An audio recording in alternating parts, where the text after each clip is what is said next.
Hola, muy buenos Buenos días, Doc. días, buenos días. Esperamos un poquito. Ya el Buenos día días, de hoy, doctor. pues Zoom ya no nos regala nada, así que tenemos 40 minutos. Voy a empezar, pues ya un poquito más puntual para que así podamos aprovechar el tiempo que tenemos disponible. Y les voy platicando, les repito un poquito más adelante a los que están llegando apenas.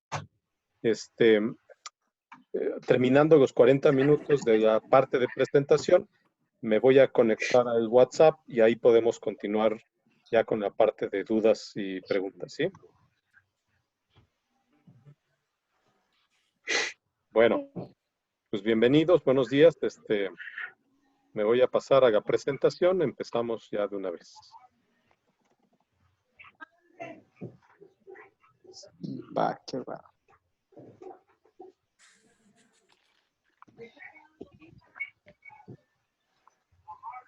Vaya. Perfecto, ya siguen llegando algunas personas. Vale. Bienvenidos, buenos días.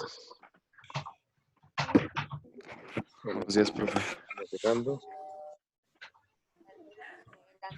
Bueno, habíamos quedado en la parte del método sonoquímico, ¿no? Decíamos, también es un método que va a implicar el poder, digamos, meter dentro del sistema una serie de condiciones que pueden ser útiles por la energía del proceso para llevar a cabo la activación de precursores, ¿no? Entonces vamos a empezar, todo el mundo, alguien por ahí tiene les recuerdo que ustedes individualmente pueden silenciar su audio, ¿no? Si no quieren que los escuche, porque algunos a lo mejor tienen ruido de fondo. La KF experimental porque es como específica del soluto que vamos a estar usando. Entonces lo hice A ver, así porque y ahí así estoy es escuchándolos. exactamente como el soluto, bueno, como el peso molecular que nos están dando. O sea, el peso molecular que sacamos con la KF, que yo calculé con la molaridad que pues se saca de toda la solución, me da exactamente ese peso molecular que nos... Chicos, el de video de YouTube, A silénciese, ver, porfa. creo que están como con 3 clases, algunos. Voy a tener que, pues, hacer mute de la gente, ¿no? La constante experimental o la teórica, pero si quieren lo que podemos hacer es usar las dos y nada más Hola, Adán, reportar, o sea, reportar los dos pesos moleculares. Adán, ahí se Obviamente, escucha, se el escucha. que nos va a salir con la teórica va a ser Bueno, diferente. los voy a callar para que no haya Y ruido las de fondo variaciones se deben...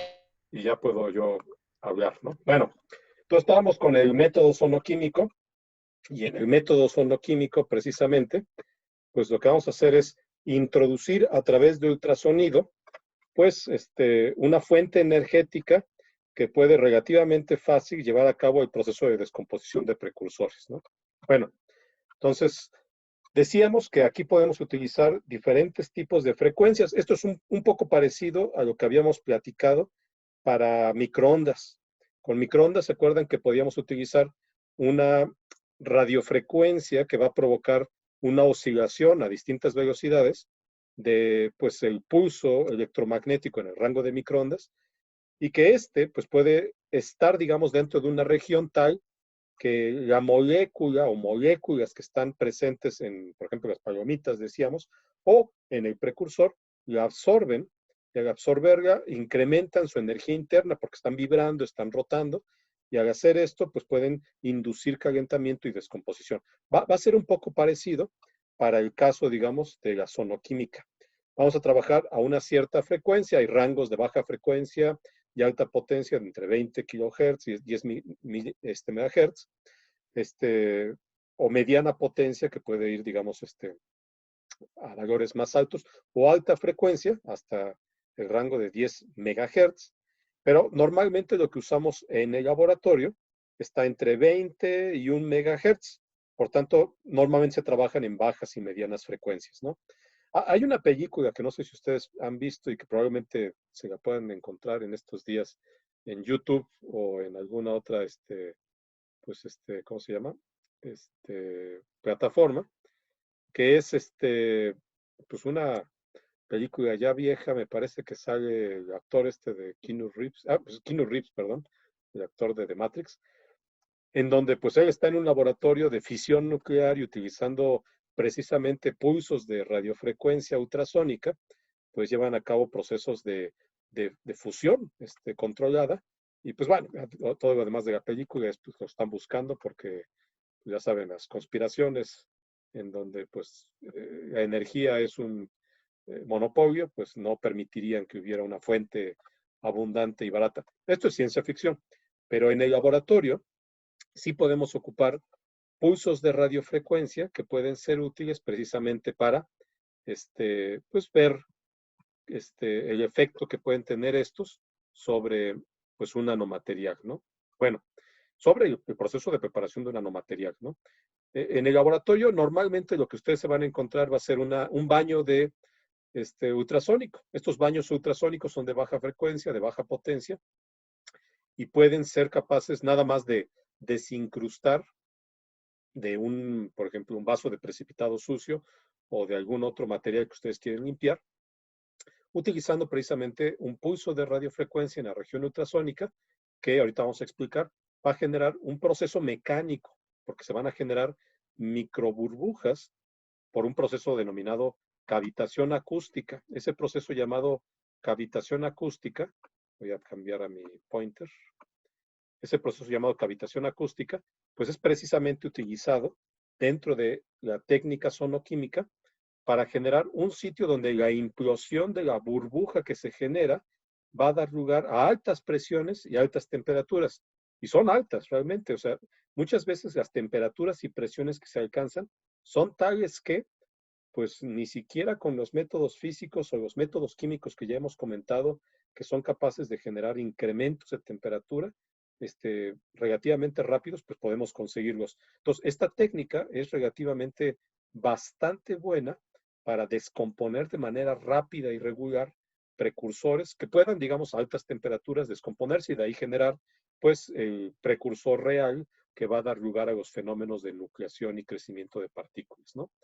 Ahora, ¿qué ventajas tiene? Pues vamos a trabajarlo a temperatura ambiente, aunque después de un rato de estar aplicando el pulso ultrasónico, pues el medio que estamos sonicando se va a empezar a calentar, lo que va a implicar que muchas veces este tipo de estrategias te tienen que estar acompañando también de estar colocando un baño de temperatura controlada para que la temperatura del sistema no se incremente mucho, ¿no? Además, digamos, no es necesario meter aquí agitación mecánica o magnética, porque el propio proceso de sonicación ayuda al transporte difusional, al mezclado de los componentes. Pues bueno, digamos, a veces esto es una gran ventaja porque, ay, es que, ¿cómo meto dentro del baño ultrasónico, o si estoy metiendo una sonda ultrasónica, cómo ajusto la parte mecánica y la parte magnética de agitación? Bueno, el sistema auto-homogeneiza y esto ayuda a hacer que en todas partes del reactor ultrasónico la reacción de descomposición ocurra de manera pues bastante homogénea, ¿no? Se generan intermediarios muy energéticos, a veces se generan radicales libres y a partir de estos pues la reacción va a ocurrir relativamente muy rápido, ¿no? Y de manera muy eficiente. Se pueden llegar a generar plasmas. Podemos llegar incluso a fundir metales al interior de un sistema ultrasónico por las condiciones energéticas. Vamos a ver ahorita estas. Disminuimos muchísimo el tiempo de reacción. Entonces, a veces, como pasaba, por ejemplo, con el caso de la síntesis con microondas, reacciones que podían tardar un día, 2 días, se pueden en 5 o 10 minutos terminar. Aquí es exactamente lo mismo, con pulsos de radiofrecuencia ultrasónica de 5 segundos, 10 segundos, 1 minuto, ya tenemos suficiente y rendimientos cuantitativos, ¿no? Por el cambio en la manera como la reacción ocurre, pues van a ocurrir cambios en el mecanismo de reacción, que eso nos puede dar lugar a la formación de productos muy distintos a los que obtendríamos pues, por técnicas convencionales, ¿no? No necesitamos agentes de transferencia de masa. Esto es importante porque a veces, estoy usando un sistema de 2 disolventes, hexano y agua, y necesito un agente que me permita mover lo que está del hexano al agua y viceversa. Bueno, aquí como estamos sonicando, de hecho, se emulsifica el sistema, las dos fases se combinan y podemos de alguna manera pues hacer que todos los componentes que están ahí reaccionen de forma homogénea, ¿no? Bueno, y otras características que representan ventajas. Bueno, la gran desventaja es, ¿tengo o no tengo un equipo para llevar a cabo la aplicación de un pulso ultrasónico? Si tengo un baño ultrasónico de limpieza, ya puedo usarlo para llevar a cabo esto, nada más que va a estar restringido a bajas frecuencias y bajas potencias, ¿no? Pero puedo tener, ahorita voy a mostrar una fotografía, una sonda ultrasónica que puede ser, digamos, bastante útil para hacer, pues ya, sonoquímica un poco más en serio, ¿no? Vamos a vernos. Bueno, entonces vamos a generar, digamos, mediante el proceso de irradiación ultrasónica, cavitación acústica. También aquí es muy importante el diseño del reactor ultrasónico. Normalmente usamos como fuente de ultrasonido un piezoeléctrico que está conectado a una fuente de poder y que se le aplica, digamos, a una cierta frecuencia, pues un potencial, una corriente aplicada que es capaz de generar, digamos, que el piezoeléctrico, normalmente una membrana o un cristal, sea capaz de estar vibrando, vamos a llamarlo así, porque está por el efecto piezoeléctrico, incrementando y decrementando su longitud en Z, y pues si hacemos esto de manera alternada a una frecuencia muy alta, pues podemos generar un pulso de ultrafrecuencia. Este pulso de ultrafrecuencia, en el rango de ultrasonido, se va a transmitir en la geometría del reactor, y esto es también muy importante, no va a estar aplicándose en todos los puntos de forma homogénea, así que muchas veces parte del truco es ubicar a nuestro sistema, si estamos usando un baño ultrasónico, en una región geométrica del reactor en donde se está, digamos, concentrando pues una buena cantidad de impulso ultrasónico. Cuando ocupamos una sonda ultrasónica, esto no es tan problema porque es la sonda, a partir de su punta, el punto, digamos, de irradiación del pulso ultrasónico y nosotros podemos dirigirlo al lugar donde querramos, ¿no? Bueno, el proceso de cavitación acústica va a generar pequeñas burbujitas que se generan porque el gas que está disuelto en el medio, pues se va a concentrar y eventualmente va a calentarse. Eso tiene cambios por sus propiedades físicas en su volumen, presión, temperatura, y puede generar la implosión de las burbujas dentro del líquido, alcanzándose temperaturas de hasta más de 5000 grados Kelvin y presiones por encima de 20 megapascales, ¿no? Ahora, esto no significa de que va a explotar, esto va a provocar un accidente, esto va a ocurrir en pequeñas burbujitas que ni siquiera podemos ver, son microburbujas que implosionan y se convierten en nanoburbujas y en el momento en que implosionan, vamos a ponerlo así, aunque no es así, en pequeños agujeros negros, ¿no? No son agujeros negros, ¿no? Nada más son sitios en donde colapsa la estructura del líquido y por ese proceso de colapso, cambio de volumen, relación, acuérdense, PBT-NRT, de gases ideales, pues tenemos de pronto incrementos súbitos en presión y temperatura, que son los que explican que se generen estas condiciones altamente energéticas, ¿no? Pues bueno, nosotros aplicamos con el transductor ultrasónico, con el piezoeléctrico, un pulso planar, pero a una cierta frecuencia de oscilación, vamos a tener, digamos, un proceso en donde las burbujas que están cavitando crecen, se hacen chiquitas, crecen, se hacen chiquitas y eventualmente adquieren condiciones críticas en donde implosionan y ahí, pues a altas temperaturas y presiones, son capaces de descomponer de manera muy eficiente a los precursores que nosotros pongamos. Entonces, ¿qué tipo de precursor? Pues va a ser un precursor, por ejemplo, si quiero preparar nanopartículas de hierro, de algo que sea, por ejemplo, pentacarbonilo de hierro que se va a descomponer a altas temperaturas y se va a descomponer cuando ocurra precisamente el fenómeno de cavitación ultrasónica, ¿no? Entonces, estas burbujitas que se forman y crecen en tamaño, volumen y cambian sus condiciones conforme el pulso de radiofrecuencia lo va controlando, pues eventualmente colapsan, generan los puntos calientes y ya después, de forma prácticamente inmediata, porque en los alrededores de la zona en donde la cavitación ocurre y ocurre la implosión, pues de inmediato moléculas del disolvente, agua por ejemplo, ocupan el espacio, lo enfrían de inmediato, se repite el proceso de cavitación en muchos puntos y pues tenemos varios puntos individuales donde está ocurriendo el proceso de descomposición térmica en condiciones reguladas del precursor, ¿no? Bueno, la técnica de cavitación ultrasónica, de pulso ultrasónico, de ultrasonido aplicado para síntesis, pues es bastante versátil y nos permite preparar un montón de diferentes tipos de materiales coloidales, sulfuros, carburos, metálicos, óxidos, calcógenos, sistemas mesoporosos, sistemas combinados, etcétera, a partir de la descomposición térmica del precursor apropiado, ¿no? Entonces, igual que otras técnicas que hemos comentado, pues también la técnica de ultrasonido es bastante versátil y nos puede permitir obtener prácticamente cualquier tipo de nanomaterial en términos de composición y morfología. ¿Cómo controlo la morfología aquí? Uno puede estar tentado a, pues voy a meter un surfactante. Y este surfactante pues va a ser útil precisamente para una vez que se descompone el precursor y empieza a nuclear y crecer, pues atraparlo en tamaños pequeños y a partir de esto pues controlar el proceso de crecimiento, ¿no? El gran problema es que para pulsos de ultrasonido muy energéticos podríamos desintegrar al surfactante. Y esto es algo que tenemos que tener mucho cuidado. Entonces, a veces aplico el pulso de ultrasonido periodos muy cortos, meto goteo con agitación mecánica el agente surfactante y atrapo en ese momento a lo que esté formándose. Esta es una técnica bastante interesante, pero que todavía necesita mucha optimización para que podamos tener un control completo de las condiciones bajo las cuales la reacción puede llevarse a cabo.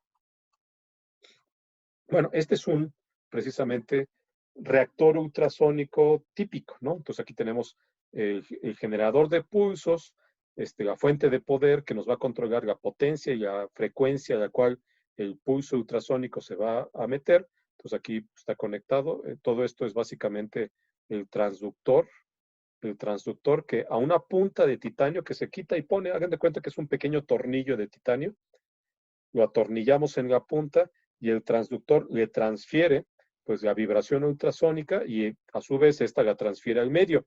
¿Por qué titanio?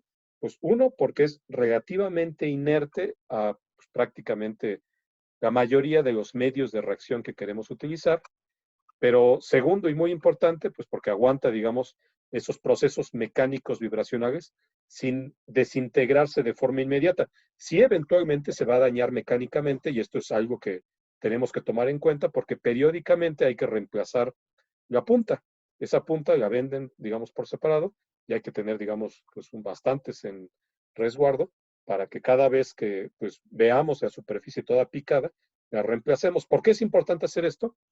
Si no lo hacemos, pues eventualmente vamos a ver algo en nuestro producto que decimos, ay, mira qué padre, tengo unas particulitas metálicas o de óxidos metálicos que son fotoactivas. Ah, fíjate que es óxido de titanio que viene del desgaste mecánico de la punta ultrasónica y que es un contaminante en tu síntesis sonoquímica, ¿no? Pues para evitar contaminación o para evitar resultados que son ambiguos, pues hay que estar periódicamente cambiando la punta ultrasónica, ¿no? Si yo uso un baño ultrasónico convencional, pues estos baños ultrasónicos convencionales son como este que está aquí abajo, pues ahí no hay tanto problema de contaminación, porque básicamente lo único que tengo que asegurar es que pongo en el spot, en el hot spot apropiado, a mi sistema que quiero reaccionar y lo dejo ahí el tiempo necesario. Muchos de estos tienen timers e incluso controladores de temperatura y yo puedo dejar 1 minuto, 15 minutos, 30 minutos, 2 horas en el punto específico donde se está concentrando el pulso ultrasónico y a partir de esto pues ya va a ser mi reacción sonoquímica, pero a bajas frecuencias y potencias también relativamente suaves, ¿no? Con la punta ultrasónica sí podemos meterle un galletazo de energía tal que podemos evaporar el sistema de disolventes si lo hacemos muy fuerte e incluso desintegrar partículas. A veces una cosa que nos ocurre es, pues ya tengo una síntesis, ya se formó un producto nanoestructurado, pero está todo aglomerado. No habrá manera de separar en partículas más pequeñas, sí, mételo en un reactor ultrasónico y sonica durante algunos segundos a potencia máxima y si sale bien, vamos a romper los agregados y separar las partículas y de inmediato hay que ponerle un agente surfactante para estabilizar. Si no sale bien, vamos a desintegrar e incluso a completamente pulverizar, quizás hasta antes de la formación de núcleos, a nuestro sistema y ya no nos va a ser útil para lo que estamos buscando. Bueno, ¿Qué tipo de materiales podemos preparar a través de esta aproximación? Bueno, pues podemos preparar diferentes tipos de nanomateriales, por ejemplo, dióxido de titanio mesoporoso, y aquí podemos pensar, pues mira, el precursor es como en sol gel, isopropóxido de titanio. Ese isopropóxido de titanio lo dispersamos en un medio donde la hidrólisis ocurra de forma lenta, por ejemplo, puede ser etanol húmedo, isopropanol húmedo, con una cantidad de agua que podamos nosotros controlar con esto la velocidad de hidrólisis, exactamente igual que en sol gel, pero para acelerar la reacción vamos a meter un pulso ultrasónico, ya sea en baño ultrasónico o con la punta ultrasónica, y vamos a inducir que el proceso de hidrólisis-condensación ocurra de manera muchísimo más rápida, ¿no? Como además esto está generando por sonicación un mezclado y una homogenización, separamos muy bien todos los núcleos que están generándose, los estamos separando para evitar aglomeración, pero como hay cavitación y se generan burbujas, algunas burbujas pueden quedar atrapadas y servir como sitios alrededor del cual los núcleos que están formándose se agregan, y eso va a dar lugar a la formación de estructuras porosas agregadas que se van a autoensamblar y que eventualmente pues van a representar, digamos, una cosa diferente a lo que obtendríamos utilizando, digamos, es una reacción convencional donde nada más tendríamos formación de pequeñas partículas o de un gel continuo, pero no de partículas mesoporosas. Si cambiamos las condiciones en las cuales descomponemos, hidrolizamos al precursor, por ejemplo, metemos ácido acético, eso va a incrementar la velocidad, podemos generar sistemas incluso con arquitecturas de autoensamblaje más complejas. También puede ser que tengamos un problema. Ya tengo mi estructura mesoporosa, tengo canales, tengo poros con ciertos tamaños y cavidades que pueden ser, digamos, útiles para lo que me interesa, pero se me olvidó meter dentro de las cavidades algo que me interesaba. Por ejemplo, pues, se me olvidó o quiero meterlas, a lo mejor no es que se me haya olvidado. Generar los mesoporos, pues es un proceso aparte y eso implica a lo mejor quitar algo que ya estaba ahí, pero una vez que ya tengo esas cavidades listas, pues por ejemplo, pues quiero meter oro en forma iónica y hacer un proceso de reducción química al interior de los poros para generar nanopartículas de oro. Bueno, puedo entonces sumergir mi material mesoporoso en un baño ultrasónico en presencia de los iones del material precursor que yo quiero ahora usar como agente dopante, y esa ultrasonicación va a ayudar a que el precursor se meta dentro de los poros y ya después viene la parte de activación química o física donde transformo el precursor en el material con el cual yo quiero rellenar las estructuras porosas, ¿no? En este caso, lo que se hace es irradiar con luz ultravioleta que va a inducir un proceso de reducción fotoquímica y pues inmediatamente los poros van a quedar ahora pues llenos o parcialmente llenos, dependiendo de la concentración de precursor, con nanopartículas de oro. Y este material, que puede ser, por ejemplo, un sustrato cerámico que ahora está dopado con un material metálico activo, puede utilizarse, por ejemplo, en catálisis, ¿no? De hecho, así es como se pueden fabricar, por ejemplo, los convertidores catalíticos de los coches. Tenemos un material mesoporoso que está dopado en su interior con partículas de un catalizador metálico, que es el que se encarga de la desintegración de los contaminantes ambientales, ¿no? Entonces, bueno, cuando queremos meter algo al interior de un sistema mesoporoso, un sistema ultrasónico puede ser útil e incluso no solamente lo va a meter si las condiciones del pulso ultrasónico son apropiadas para descomponer al precursor, puede formar en un solo paso, in situ, al agente dopante nanoestructurado contenido dentro de los poros. Bueno, esta es así como la anatomía de una probeta ultrasónica, un prop ultrasónico, ¿no? Tenemos aquí la punta de titanio. Esta punta de titanio que es intercambiable, pues va a través del piezoeléctrico a hacer pasar pues el pulso de radiofrecuencia ultrasónica, lo transmite mecánicamente y de ahí mecánicamente hacia el medio. Es importante que esto se haga en presencia de un líquido. Si yo enciendo mi sistema de pulso ultrasónico al aire libre, voy a probablemente por la vibración romper al cerámico piezoeléctrico, y si pasa eso, se acabó. Su punta ultrasónica de 150,000 pesos ya no sirve. Y hay que buscar entonces cómo reemplazar, si esto es posible, el piezoeléctrico y volver a aprovecharlo. Como esta es la parte que comercialmente es la truculenta, digamos, pues normalmente hay que mandarlo al proveedor y el proveedor te va a cobrar como si te estuviera vendiendo uno nuevo, ¿no? Pero bueno, uno puede, si sabe un poquito de electrónica y física, construir su piezoeléctrico. Hay síntesis para preparar materiales piezoeléctricos, para crecerlos en forma de películas delgadas o en forma de cristales, y ya pues hacer toda la parte de interconexión con una fuente de poder, un generador de onda, y pues construir su propio sistema de pulsos ultrasónicos, ¿no?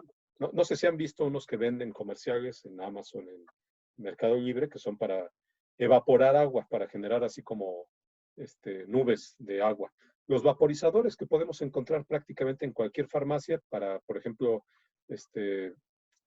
aromatizar un lugar, venden muchos así en los centros comerciales, pero también los venden en las farmacias para hacer nebulizaciones. Bueno, esos ocupan piezoeléctricos y si quieren pueden utilizar uno de estos para hacer un poquito de sonoquímica de baja frecuencia y baja potencia, pero bueno, sirven también como fuentes ultrasónicas, ¿no? Bueno, normalmente les decía, se enchaqueta para que podamos controlar las condiciones de temperatura y pues, se coloca, digamos, en un sistema que puede o no tener atmósferas inertes o atmósferas oxidantes, y lo que queremos es que el gas que nosotros estamos poniendo como atmósfera reductora, inerte o oxidante, tenga un efecto sobre pues, la estabilidad, oxidación, reducción de los materiales que se forman una vez que el precursor se va descomponiendo, ¿no? El tipo de disolvente también es muy importante porque dependiendo de la intensidad y frecuencia del pulso, la temperatura se puede incrementar tanto, habíamos dicho que se puede volatilizar, ¿no? Entonces tienen que ser de baja volatilidad para poder, digamos, mantener las condiciones de reacción por un tiempo mayor, y esto pues va a requerir a veces mezclas de disolventes dependiendo de las condiciones del pulso ultrasónico, ¿no? Pero bueno, se pueden preparar materiales mesoporosos, materiales con muy buen tamaño homogéneo a partir de descomposición de diferentes tipos de precursores metálicos, ¿no? Aquí lo ponemos, por ejemplo, los típicos organometálicos, pentacarbonilos o octacarbonilos de cobalto y hierro, los cuales a bajas temperaturas, bajo atmósferas inertes, se pueden descomponer en disolventes de alto punto de ebullición para formar diferentes tipos de nanopartículas de hierro o de cobalto, o si quito la atmósfera inerte, nanopartículas de óxidos de hierro, óxidos de cobalto, ¿no?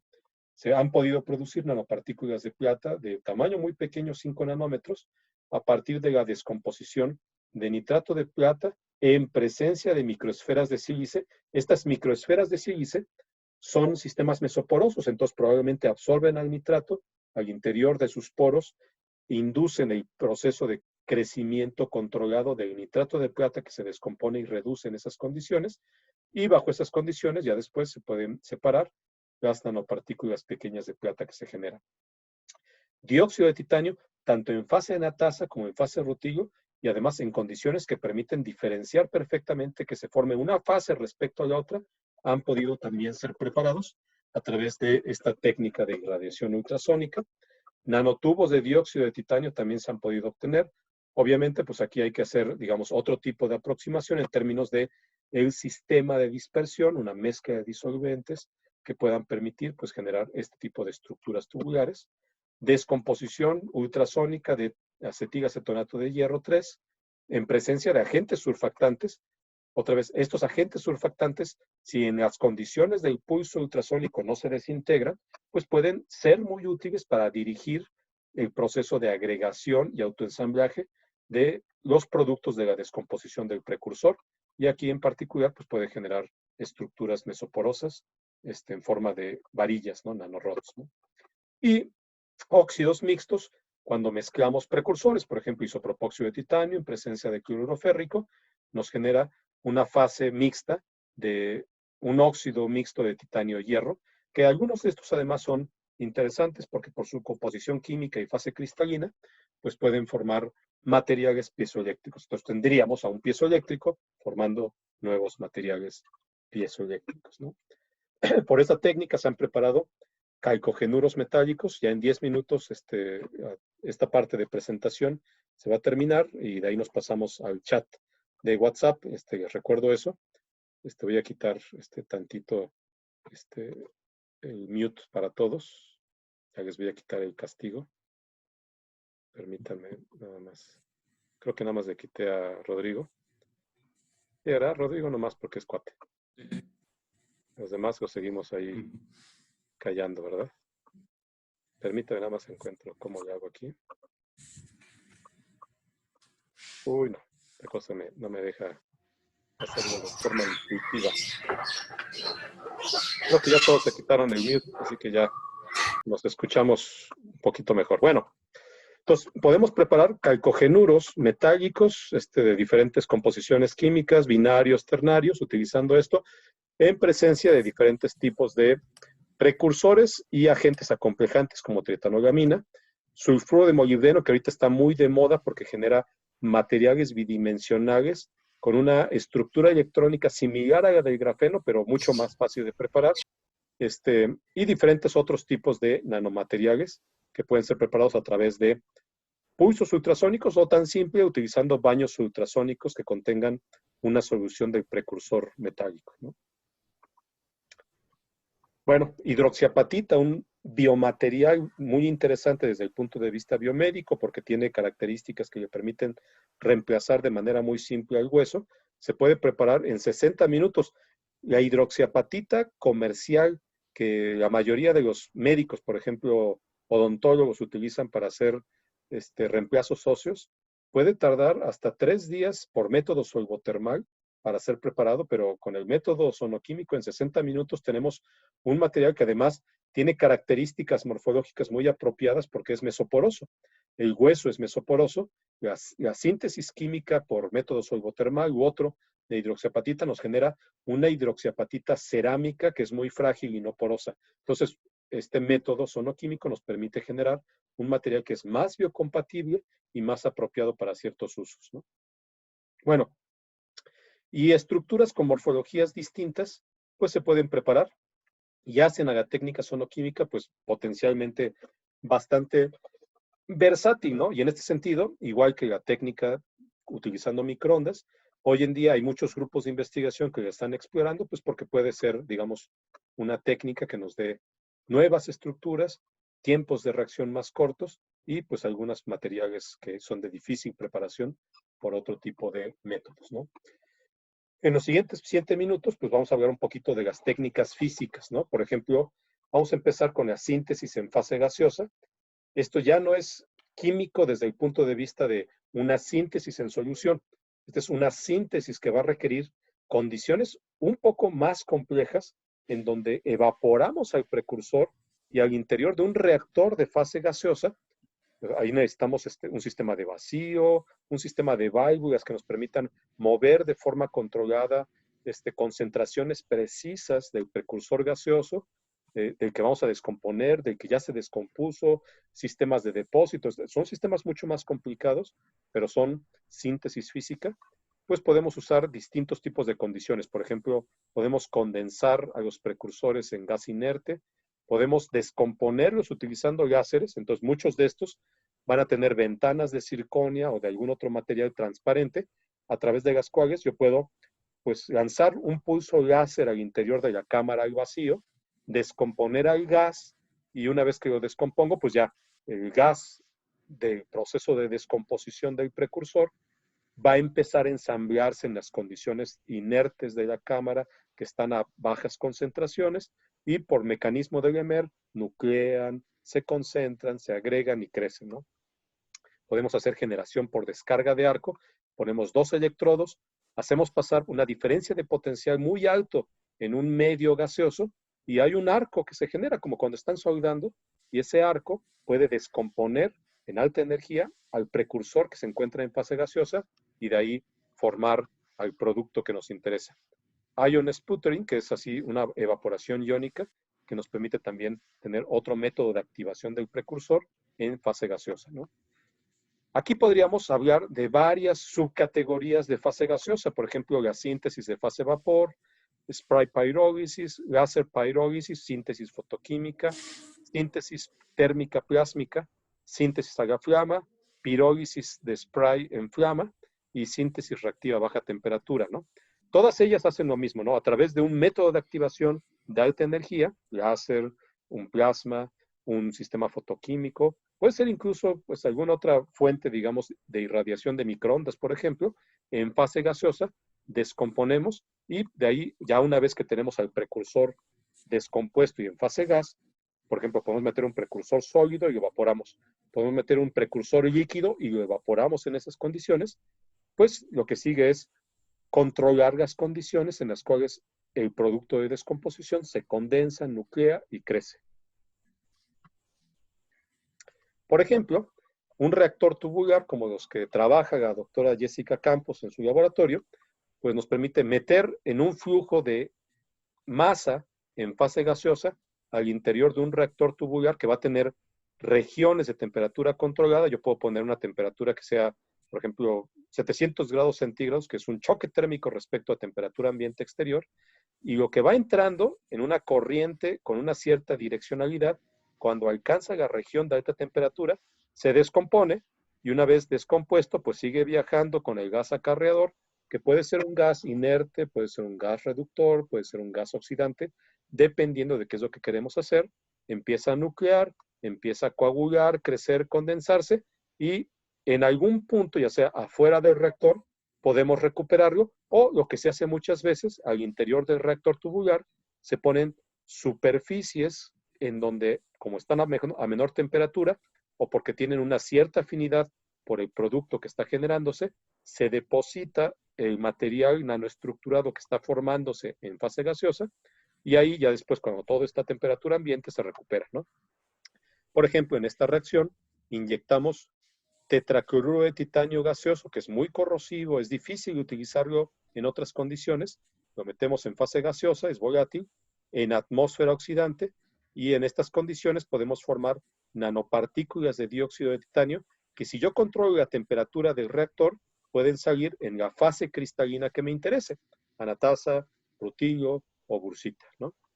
Bueno, vean que un subproducto de la descomposición es cloro gaseoso, entonces muchas veces la salida de esto, si yo estoy condensando y atrapando a la parte sólida al interior del reactor, la parte gaseosa va a tener que burbujearse en un sistema de atrapamiento de gases que pueden ser tóxicos. En este caso es no solamente tóxico, es corrosivo. Entonces, para inhibirlo, pues hay que burbujearlo en una solución básica de hidróxido de sodio acuoso, con lo cual pues vamos a formar cloruro de sodio y pues y ácido clorhídrico y pues ya desintegramos, digamos, desactivamos químicamente al cloro gaseoso molecular.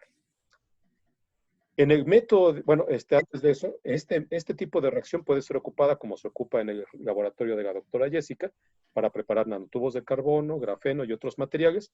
Y el único condicionante es que lo que metamos aquí pueda entrar en fase gaseosa, lo podemos aerolizar ultrasónicamente, entonces podemos tener la parte ultrasónica acá como un sistema para nebulizar un gas acarreador que lo inserta al reactor tubular y ya que ocurre en fase gaseosa la parte de descomposición. Cuando usamos un precursor químico que vamos a evaporar y descomponer un reactor de este tipo, ese recibe un nombre en particular que se llama Chemical Vapor Deposition, que es deposición química en fase vapor.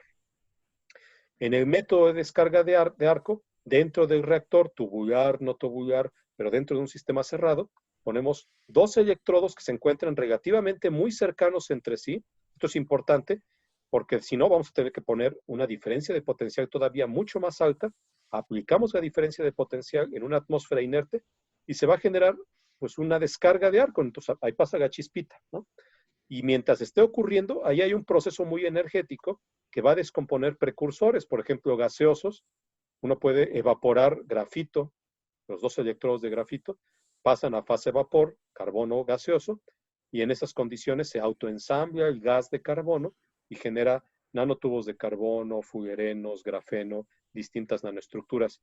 Si son electrodos hechos de otros materiales, pues vamos a evaporarlos también y en las condiciones de atmósfera inerte, gas de flujo, etcétera, pues podemos generar diferentes tipos de nanomateriales, ¿no? Así fue como se preparaban por vez primera los nanotubos de, los nanotubos de carbono y los fullerenos. Eso vamos a platicar en otro